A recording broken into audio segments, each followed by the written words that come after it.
everyone, and welcome to Hulu's official Paradise Companion podcast. I am your host, Ryan Michelle Bathé. I am a podcast host. Yes, I am an actor, and I am in season 2. Season 2, everybody. I'm very excited. Right? I'm very excited about Who that. you married And to? I'm literally married into this crazy Paradise family because I am married to Sterling Kelby Brown, which I'm very proud to be your wife. Yay, so, Ryan welcome. All right. We are going to take a look back at season 1's wild ride because there's a lot that happened in season 1 that maybe you thought there was a button on or a bow on, but then it comes back. So this episode, we're going to be picking all of that apart by diving into season 1 of Paradise, which is now streaming on Hulu and Hulu on Disney+. And who better to tee everything up for us than Dan the Man, our showrunner, Dan Fogelman. My man. So here we are. What's up? Guys. What's up, Dan? How you doing, buddy? I'm good. Good to see you. Okay, so who wants to jump into the look back everything that happened of everything that happened, and who wants to start us off with like season 1? So we kind of like want to get everybody up to speed and get us all here on the same page. So the first question I have is like, I am very like worried about an apocalypse. Did this come to be because you are as worried about an apocalypse as me, and your inability to survive said apocalypse? Like, how do we get here? You know, it's funny. Of all my many neuroses and concerns, apocalypse is not really one of them. So that's not really where I start. Like, I'm one of those people who thinks they could win Survivor. Really? Do tell. Like, I'm very. That. I wouldn't do it because I wouldn't want to be like taking my clothes off in front of America and whatnot. But like, I feel very confident I'd win Survivor. Do you really? Get out. Yeah. Okay. I feel I'd beat Sterling in basketball and I'd win Survivor. And he doesn't. He laughing. said that just because I hurt my leg. You can beat me now. So you think you could win Survivor? You think you could survive an apocalypse? No, but I think for me, you know, I had this idea for the show like 10 years ago. Really? Predating This Is Us, yeah. I had a meeting. I've told the story before, but I had a meeting with like a very successful man of business. And as I was in the room with him, I started wondering to myself as he was talking, like, I was like, how many people does this person have serving him? And he just made a mark on me, not necessarily good, bad, or other. I just was like, it was striking to me at the time. And I was driving home from that meeting. It might have been like 15 years ago. And I was driving through Culver City and a crane dropped something really big and it made a loud boom. And it was one of those moments where you're like, whoa, is something really happening right now? And I was like, I wonder what happens to this guy in that moment. Like, with all the people that he has under his employ and all the resources he has, like at the end of the day, don't all those people go running for their own people? And I started thinking about a Secret Service agent and a president, like the man of utmost power in a position of utmost power, and the guy whose job is literally to take a bullet for that guy, and what happens when the shit really hits the fan. And that was like the kernel of the idea I started having all the way back then. So it was less about like my fears of an apocalypse, and it was more about how far would you go to protect your own? What happens to people in power when those people they have working with them and for them might turn to their own? And how would those people start planning for something if they had the resources and the time to plan for it long in advance? Have you guys heard, like, since the show came out in season 1, all these stories about underground bunkers? Totally. Like things that like I didn't know was a thing before, and then you're like slowly but surely it's like, oh, this shit is happening. Yeah. For real. Have you seen it? I mean, did they influence, or did you stay on the kernel of the idea, and then this just happens to be in the zeitgeist? I stayed on the kernel of the idea. I mean, and one day I just sat down and wrote it. And really? I think, I just wrote it. And I think I was, as I've talked about, I was unwittingly writing it, picturing Sterling in my mind's eye for Xavier. We had never spoken about it. And I gave it to a few people, and people were responding to it. I had not given it to Sterling yet. And I sat down with a couple of my writers who are on the show to this day, John Hoberg and Scott Weinger. And I said, let's bat this around where this goes, because I don't want to, if I give it to people, people are going to want to make it. But I don't think I know what it's about quite yet. And I think at that point, we did a lot of research. We started doing a lot of sociological studies on the billionaire class and environmental climate change and environmental catastrophe. And that's when a lot of what the show became started forming. And that's when I developed my kind of master plan for what the show would be. It was after I'd written the pilot. And then I went back and adjusted the pilot. And then I sent it. Sterling was probably the fourth person to get it. When in the timeline did you give it to him? Like how long before? It was long before. I mean, I'd sent it to my producing partner and John and Scott to sit down, Jess, and those three people kept saying, what did Sterling think of this? And I was like, I haven't sent it to Sterling. They're like, you wrote it for him though, clearly. And I was like, no, I really was just writing. And then I think I had to do a little, I was worried that Sterling wasn't going to want to do it, that he was going to want it. As soon as I read it, I think I text or call and just say like, I'm in. I called him. I was like, I'm in, right? And he said, he thought I said amen or amen. I was like, why would I say amen? And he said he wasn't 100% sure. That's what happened. And so, yeah, and then we had a moment of clarity and we moved on from there. The exact story is that, but I'd sent it to Sterling like on a Tuesday, and and this was like, it's kind of opening yourself up. You're sending it to one of your guys, and you're like, I don't want to put Sterling in a tough spot where he has to say no to something with me. And so all those things were like nerve-wracking, and I sent it to Sterling, and he called me, you were sick, Sterling, you were under the weather, and you called me. I remember things. And Sterling called me, and I saw it was Sterling calling. And I remember, like, I never get nervous anymore, but I was like, oh, I'm nervous because I really do want him to do this now, and I might not make it if it's not. And he was like, Dan, this is really good. Where does it go? Because obviously that would be the question anybody has after reading the pilot. And I started pitching him, season 1 is this, season 2 is this. It's 8 to 10 episodes. Like I told him, and at a certain point in saying that, he said, amen, I thought he would say. and I was like, oh, Sterling's developing this like affectation now that like he says amen, like you're in church. And so I just kept going, and I was like, no, well, in season 2, this will happen. And then he said, no, Dan, I'm in. And that was it. And that was our handshake. And I think this series was sold and set up and on like within 24 hours I after that. I said to you, I said, could we shoot it in Los Angeles? Yes. Right? And you're like, yes, I think that. I was like, dude, if we can make all of that happen, I can't wait to get in the sandbox. And then 20th/Hulu agreed to shoot it here. And it's awesome too, because honestly, over the past several years, a lot of production has left Los Angeles. So I'm very happy to be one of the things that's still here. So we got to talk about, because again, secret keeping over here, you guys. I mean, and you keep it to the very end. The timing of it is. So first of all, that's when the first question I have is. How do you know, how did you catch the reveal at the end of episode 1, season 1? What do you remember? Was it something with the sun, or what was it? I can't remember. You look over at the bus station sign, and the thing says that, like, the sun, there's been a maintenance problem. Yes. And then but then it was like, okay, so it was, you know, I still didn't quite understand. I knew at that moment that we were not where we thought we were, but it wasn't until, but how did you keep such a big secret like that under? You didn't. When you, even looking back at season 1 on the publicity, it's you know it's very much giving, you know, Sterling's very much giving his Sterling, you know, that thing that he, you know, you talk about, you know, he does that thing, you know, where it's like, y'all know that thing. I don't know what you're talking about. It's like, I'm serious, I'm gonna shoot you. I think that the hook was as important as the show, and if you give it away, you rob the audience of something. Take it from there, Dan. Okay. I like that, though. That's a good lead-in. No, it's good. I mean, I think part of it was a really good job by the powers that be at our company, that they sold it as like a political thriller with a secret, but they didn't sell it as an apocalyptic thing or try and give the secret away too quickly. Yeah.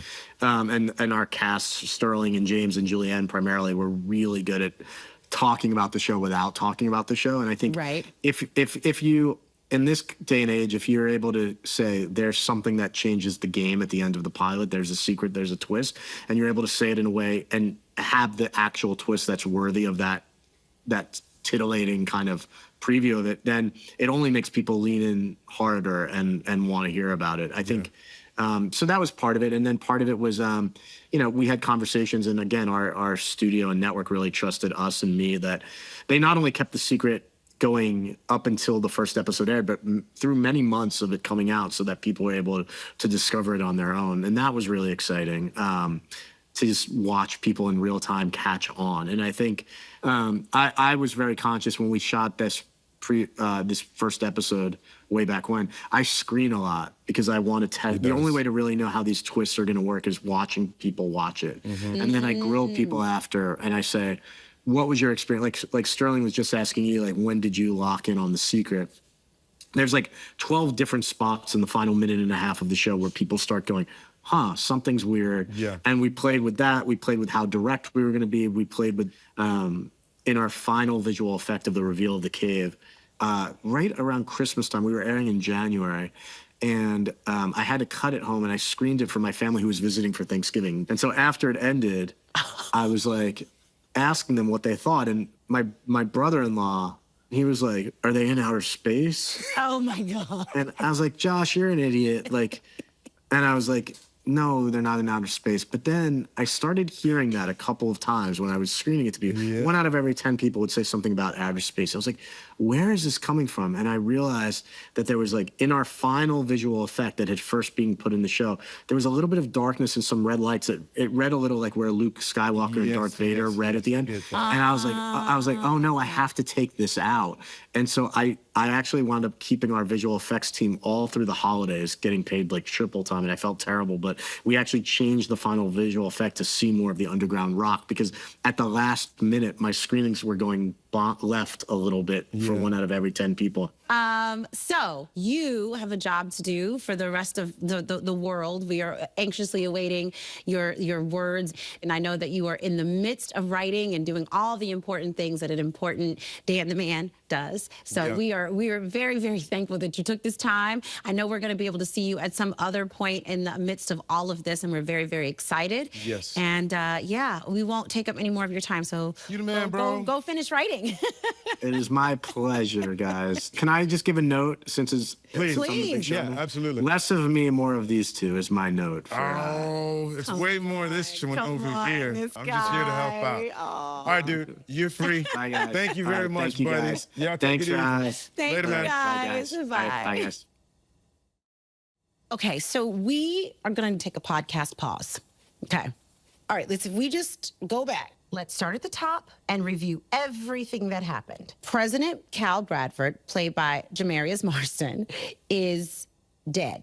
And Secret Service agent Xavier Collins is a suspect, but we know that he didn't do it. But President Bradford is gone. Xavier is the #1 suspect and also the #1 lead person trying to figure it out, while raising his 2 kids, Presley and James, all by himself. Okay. So then we figure out that this isn't actually a murder mystery. It's the end of the world. So now we realize that we are actually in a bunker under a mountain in Colorado, and it's called Paradise. Okay, so then we meet Sinatra. She's like the richest woman in the world. She's one of the smartest women in the world, and she's the mastermind behind this whole bunker situation. And we find out that her son has also passed away when he was very, very young. So then things get really crazy with Sinatra, because we start to sort of peel back the layers to who she is a little bit, and we start to realize that she's like this onion. That's when she enlists Xavier's best friend, Secret Service agent Billy Pace, to go kill some people who decided to go and see what's out there. Because she realizes that if anyone inside the bunker knows that there's even a slim chance that anyone that they loved or lost could be alive outside the bunker, all hell's gonna break loose. And this is, I think, when we realize that Sinatra is the one who's not just the architect of this whole thing, but the boss of this whole thing. She also orders Billy's crazy girlfriend, Jane, to kill him to keep him quiet for what he did, because he knows where all of her bodies are buried. And she does it quite gleefully, which is a little crazy and terrifying. Jane is terrifying. Okay, so Xavier teams up with another Secret Service agent, Robinson. They need each other to figure out what's going on with Sinatra and to take her down ultimately and see if that's even possible. And that's when we get, they're lying to you. Okay, that's when things start to cook. And through an incredibly thrilling and terrifying flashback episode, that incredible episode 7, we get the story of how these 25,000 souls ended up living in this bunker. Basically, a giant volcano triggered worldwide tsunamis, and all the big nuclear powers totally freaked out and started getting ready to nuke each other. President Cal In spite of everyone telling him not to, he stepped up and he told the American people, like, what's really going on. And then everything just kind of goes, it goes tits up, guys. Okay, so then Xavier feels like Cal betrayed him because Terry got stranded in Atlanta, huge city, almost certain death. And he thinks Cal could have done more. But back in our current timeline, Sinatra gives Xavier actual proof that Xavier Collins' wife, obviously not me, we're talking about Terry Rogers Collins, is alive outside the bunker. So of course, that isn't the end because Mr. Dan Fogelman has to propel us forward into season 2. So Agent Xavier Collins decides he's going to leave his children with Agent Robinson, and he leaves the bunker to find his wife. So he finds this little prop plane, no clue what's out there, just kind of like a little bit of a glimmer of hope. And he looks at the camera and he says, I'm coming, baby. welcome back, everybody, to this very special episode of the Paradise Podcast, where we are going to look back at season 1 as we get ready for the big season 2 premiere. And I am beyond excited to introduce the OG president of Paradise to the set with us. And of course, I am talking about the one and only Jamarius Marsden, everyone. Jamarius Marsden. That will never get old. You all can call him James Marsden. You all know him as President Cal Bradford. May he rest in peace, gone but not forgotten, and definitely not forgotten from our hearts. And he's in season 1, he's in season 2. Thank God, because you were incredible. We're just gonna move on from there. Let's start with my least favorite part of the entire show, which is your murder. Okay, that's fair. All right. Because we know you die, but we don't know how. But then it like unspools in episode 7. I don't even think we needed to. I didn't need to see it. It was too much for me to see. So let's talk about that. What is it like as an actor to say yes to something where you know you die? Like, I die in page 1, so I guess I'll take the job. Well, I'm noticing a sort of worrying trend with some of the roles I've been taking. I die quite a bit. You do? I do. Dead like me? Like, yeah. Then I'm also brought back quite a bit. And Dead to Me, Westworld, They often die all the time. They can't waste this big dog. Yeah, they like to kill it. They like to kill it, and then they just bring him back and kill him again. Kill it. So you kind of do that. We do that a little bit with timeline jumps in Paradise. Yes. Passed out on, not really passed out. No, dead. Bleeding out There you on go. the floor in episode 1. Yeah, I mean, I knew that the whole show was going to be timeline jumps and told from jumping back in time. So I was more interested in see what the story was and how he ended up, on the floor, bleeding out. And if it was compelling, which it was like, yeah, I'm all in. So, and it was probably the most colorful character arc that I've ever gotten to play, starting dead. Or maybe the only character arc I've gotten to play starting dead. Yeah. So it was great. You're great, James. Man, you're great. No. Hold on. I'll wax for a second, and then I'll let Ryan ask questions, and you can respond to them. But there is the balance of humor, of pathos. And I think a lot of the colors that are actually you, and I mean that in the most sincere way. You're a good man. Oh, man. And I think a lot of people, and I think this happens with the extremely attractive, because you are extremely attractive. People like to sell the extremely attractive short, as if that's all they have to offer, right? But Marsden has everything. He has humor, he can act his ass off, and if you need somebody to communicate goodness on screen, it's right there. It's everything that you could hope for in a president, right? And it's not anything on the nose about it. You are picture perfect, brother. I told this dude in episode 7, what I say to you, Jamarius, I walked up to you and I said, are you ready for number 2? And what did I mean by that? You meant an Emmy nomination. I meant the Emmy nomination. Hey, did I call that shit? I was like, this is a very bold move. That's a my good dude. Ground that he's familiar with. That's my dude. Not He's that very I'm familiar familiar. with. I'm gonna let y'all did call it, and I thought, you know what I did since that day? What'd you do? I stressed about how I was going to tell you that you were wrong. I did.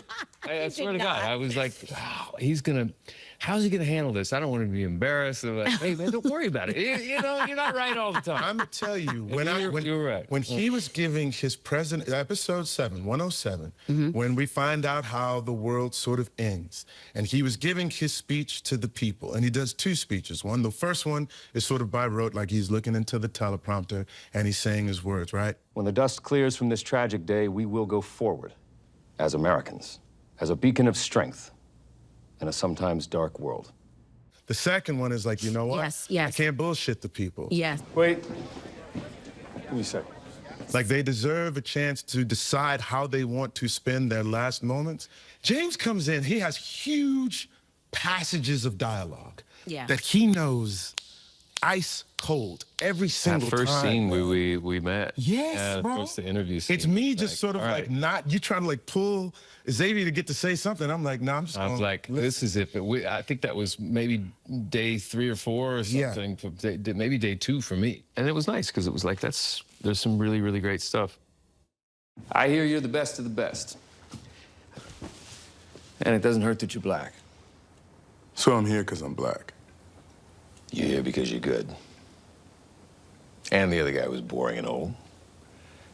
It just doesn't hurt that you're black. Does my directness bother you? No, sir.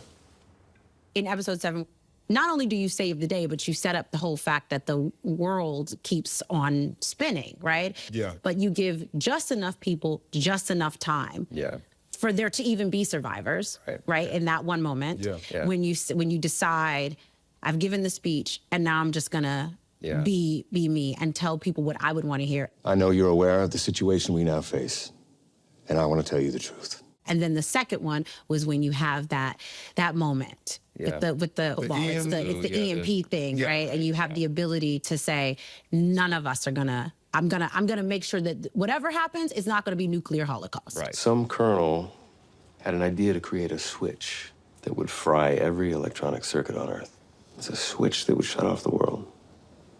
But that was better than the alternative, because it would give people a chance. He's in a damned if you do, damned if you don't situation, of course. And Sinatra has good points. Sure. She really does. I think we'll lose communication from the bunker. We won't know what's going on in the outside world, etc. Right. Yeah. It's, but this gives people a chance. It does give gave people a chance. Yeah. But like you play that scenario out. I mean, that could be more suffering. It could be, there will be more deaths, and but I do feel like he was searching inside himself and going, what is the right thing to do here? And and we need to have hope. And if we don't have hope, then what have we? Speaking of Sinatra, I'm glad you mentioned her. Thank you. That gives me a really good segue to talk about the murder, because season 1 ultimately is the murder mystery, right? It's a whodunit. Sure. And we can introduce some of these other characters who are so central to this whodunit. Is it Billy? Is it Jane? At the end, we realize that Jane's our friendly neighborhood psychopath. We love Jane and Sinatra. So at the end, as season 1 is unfolding, right? We get to know these other characters, which is, you, and what is your relationship like for you with Sinatra, given the dynamics of power? They go back, many, many, many years working for his father, and they had a good relationship. And I think there's still something there, but when it becomes the sort of the power dynamics start to shift, and once we're in the bunker, the president is not really. It's a paper presidency. Yeah. Well, the president of who? President of what? At least Right. 20,000 people or what have you? Like that scene, I can't remember what episode it was. I want to say 105, but shows you guys on the porch. Yeah. Let me see. And you are having your conversation. She's like, I want to see what it looks like when you have balls. And you're like, hey, man, you can't tell me what to do. I'm the president. And you know what I'm saying? And she's like, what you gonna do, man? What you gonna do? Whereas, up until we're in Air Force One going to the place, and she's like, she does not want you to detonate the EMP or whatnot. And you're like, hey, I'm the motherfucking president. You know what I'm saying? I'm gonna do what I want to. This is the power that I do have. That is the power. And then to find out once he gets into the bunker, he can't even get into I can't even get into my own iPad. No, I mean, because there had to have been a moment for Cal when he realized, and maybe there was maybe you can tell us, was there a relief when he realized, oh, I'm really not the president anymore. Yeah. Like, I'm really not in charge. I mean, we don't really see that moment happen, but there had to have been a moment, you know, where is it when the plane lands, you get in the bunker and you're like, my work here is done, you know? No, I think you see where we come from, and he's haunted by that as they go into the bunker, and that has an effect on him for sure. But you know, there's the laws of cause and effect have been turned upside down, and he's, you know, everything's starting from scratch here, and the billionaires are the ones with more power, and he's sort of the face of leadership for the people there, and it's almost like he went from the president to the mayor. Yeah. You know? You know what I mean? Yes, you do. And I think that he has a tendency and a habit to maybe block some things out of his mind and sleepwalk a little bit. And there were actually scenes too that we didn't end up shooting, but smoking, like he just was a wreck. Yeah. And I think we pulled that back a little bit here and there, but there's an awakening I feel like he has, and maybe I think obviously him getting the recordings about the people up top. That's huge. Yeah. Massive. There is a not a coup, but like an unsanctioned, killing, because you send the scientist out into the world because people deserve to know. Yeah. Right? And then ultimately at the end of the day, those scientists are murdered. They need to know. By Sinatra. And you're like, I know what you did. Like, I think at that point, you're like, oh, the power has really, I don't have it. Yeah. I thought I did. Because it also plays out in what you do. Again, to recap, all of the clues that you lay behind, right, for your son, and for him. Yeah, for him. But really, I mean, I feel like it's almost like a parting gift to your son, which is like, I'm not who you think I am, and I don't have time to tell you who I really am, right? Because time has run out for me. You know? I remember having a real interesting conversation with Dan about whether or not he knew he was going down. Right. Meaning, like, because the last thing I wanted it to be is feel like he was some martyr. Right. I'm doing all these things, and I'm going to break your hearts after you leave, and I'm going to let you get the jet, but I think we came to the point of like, no, I think that he realizes the threat level is through the roof. There's a big bounty on his head at this point because he's going in and upsetting everything. You're messing with the status quo. Yes, very much so. But I think that this is where he finally, stands for something. After years of maybe feeling like he wasn't standing for much. Right. So when he got the recordings, he realized what was happening. Hell or high water, I'm going to block her from doing all of this as much to use my power as much as I can to do that. Yeah. And then in addition to that, since I can't have this conversation with my son directly, I'm going to have it through music. I'm going to have it through an audio message. I do think he really wanted to still continue to find him and have that conversation. It was just a planted, if I'm not here, because I think even when I go in and talk to Sarah's character, there's a feeling of, if anything happens, yeah. pace. You're thinking that, exactly, and so that there's a very real threat there that he might just not make it. And the funny thing is, the audience at that point knows. Yeah. Right. Right. So they know because they see it in episode 1. But you want to, I'll say this just to add, as now parents of a teenage boy. Like, it's like, I feel like I need to make a few recordings right now because it's hard to get through to these kids. That was also what was so interesting to me, because even if there was no paradise, no bunker, no president, just a man and his son, like that also is very real when they're at a point where they don't want to listen. Yeah. But unfortunately, you really do have to listen because it's the end of the world.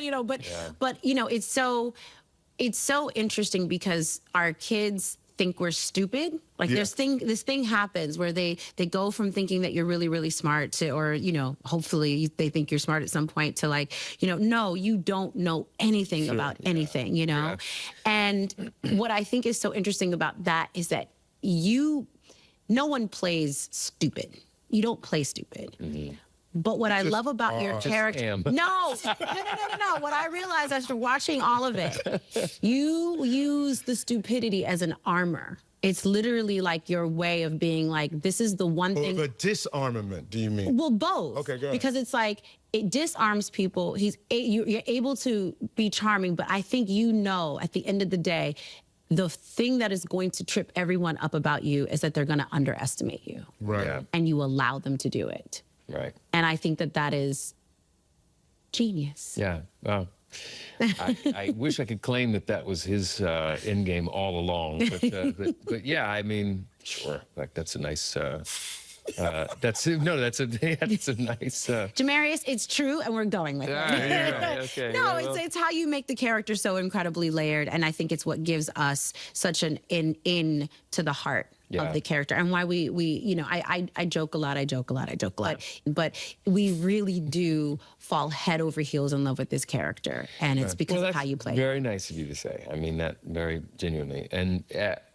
I just wanted people to feel like, maybe this is what it would look like if I was president. Sure. You know, he maybe.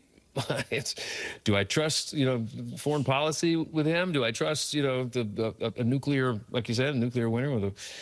I don't know, but at least hopefully you want to have a drink with him.